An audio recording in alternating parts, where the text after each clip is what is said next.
Have you ever heard of the term of companion planting?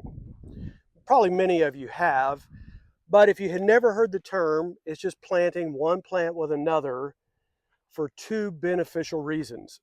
And here at Whirlwind Family Farm, we're always looking for any little advantage we can get because one, we are fully organic, so we use no pesticides. And the other one is we're limited on space. Yes, we have plenty of acreage around us, but if we get too large or put up too big of a farm for my wife and I to handle, it's just overwhelming. So we try to compact as much as we possibly can into this one little acre market garden. So behind me right here are bush beans. They're kind of towards the end of their life cycle, but if you look, you can see this row of bush beans. And if you look very close, you can see planted in there are jalapeno plants, and you can see them throughout this row. And there's two things going on here. We're saving space. We have jalapeno plants that are interdispersed in these green beans or bush beans.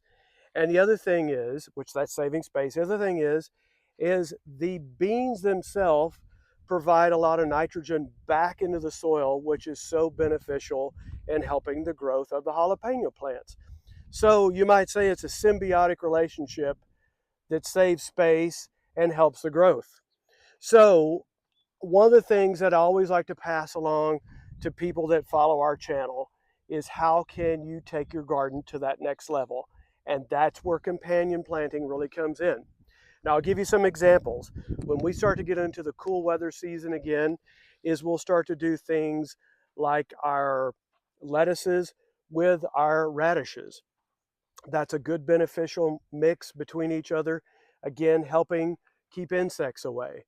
Another thing that we like to do with our tomato plants, and out here we have indeterminate tomato plants, is we will have basil interspersed below the tomato plants, which again is causing insects. It kind of keeps insects away and repels them. So it has a beneficial effect. And at the same time, we're able to raise some good basil, which our customers like, and we like to use it as well. So it's serving that purpose.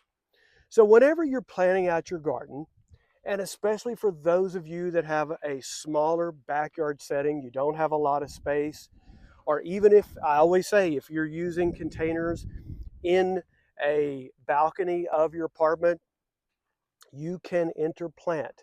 And let me give you this piece of advice. I'm sure it's something that you would think of, but make sure and use your search engine, Google, whatever you use, before you plant and just ask, are these two plants compatible? Are they a good companion planting to have? And many times it'll give you the answer very quickly. In most cases, most everything can companion plant together. There are those few things to be cautious of, but in most cases, you're going to be fine. So just like we do here at Whirlwind Family Farm, if you look across, you're going to see bush beans, you're going to see jalapenos, you're going to see zucchini. Over there, you're going to see cantaloupe. On the edge, there's flowers that we plant to bring in pollinators. And on a larger scale, there's companion planting going on all the time, especially in a garden setting.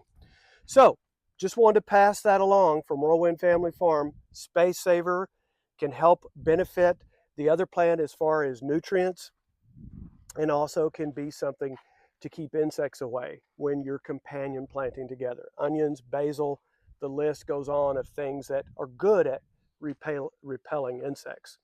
So again, thanks again. We always like when you like, subscribe, hit that bell for notification, and we'll always have a video that'll take you further along in that gardening process.